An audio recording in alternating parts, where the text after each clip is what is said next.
Даш Балбар сумын ерөнхий боловсролын сургуулийн бүтээлч уншлага арга зүйгээ танилцуулахад бэлэн боллоо. Энд эгшиг үсэг гээгүүлэгч үсгээ нүдлэж зөв уншиж буй байдлыг харах, зургийн нэрний эхний авийг зөв хэлж олох, эхийг зөв дараалалд оруулах, зурагт тохирох өгүүлбэрийг олж байрлуулах, асуултад хариулах, өгүүлбэрт тохирсон зургийг олж наах, бүтээсэн номоо ихээр нь зөв уншиж өөрийн ойлгосноо ярих чадваруудыг бүтээлч уншлагадаа ашиглаж байна. 2 дугаар ангийн хүрээнд асуудаг номоо ойлгон унших, асуултад хариулж, зөв буруугаа шалган ярилцах, ном уншиж номын тэмдэглэл хөтэлсэн, ангийн номын сангаа шилдэг үлгэрээр баяжуулж ангидаа уншсан. Хичээлийн эхэнд үлгэр уншиж түүнийгээ зургаар илэрхийлж сурсан. Номын санд карт нийлгэж уншсан номынхоо гол санааг зургаар илэрхийлсэн. 3 дугаар ангийн хүрээнд хичээл эхлэхээс өмнө уншлага хийж номын тэмдэглэл тогтмол хөтлөж байгаа.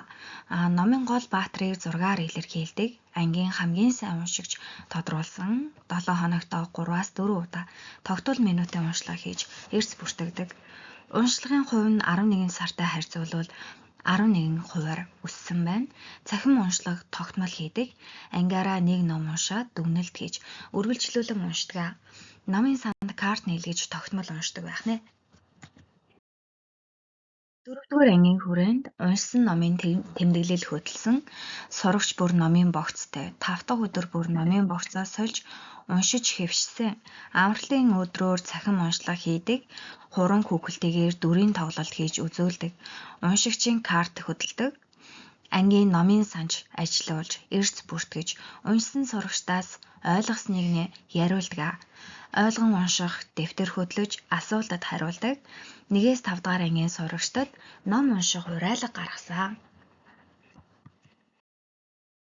5 дугаар ангийн хүрээнд ном уншиж, номын тэмдэглэл хөтэлсэн, зураг харж, их зохиож, үгийн утгыг тайлбарлах, асуултад хариулах, бодит байдал, уран сэтгэмжийг ялгах, гаргалзуулах, эхийг уншиж, асуултад зохиох, зурагт ном бүтээх гэсэн бүтээлч уншлага хийжээ. Толгомдсон бэрхшээл эрсдэл гэвэл сурагчдын ойлгон унших чадвар, харьцангуй сул, олон хувилбарт дасгал даалгаврыг ажиллах, мөн сурагчдын зөв бичих чадвар ерөнхийдөө сул байсан. За ойлгон уншуулах арга зүйг хэвшүүлэх, тогтмол хэвшүүлэхэд анхаарах хэрэгтэй. 1-5 дугаар ангийн хүүхдүүдийн бүтээлч уншлагын хүрсэн үр дүн нь болохоор авийг зөв дуудаж сурсан байх нь, асуултад бүтэн өгүүлбэрээр хариулж, үгийн утгыг тайлбарлаж, зураг тохирсон өгүүлбэр зохиож, зохион найруулах чадвар мөн нэмэгдсэн. За үйл явдлын дарааллыг тогтоох, зөв байрлуулах гэсэн үр дүндээ ажиллажээ. Анхааран сонсон та бүхэндээ баярлалаа. Ажлын амжилт хүсье.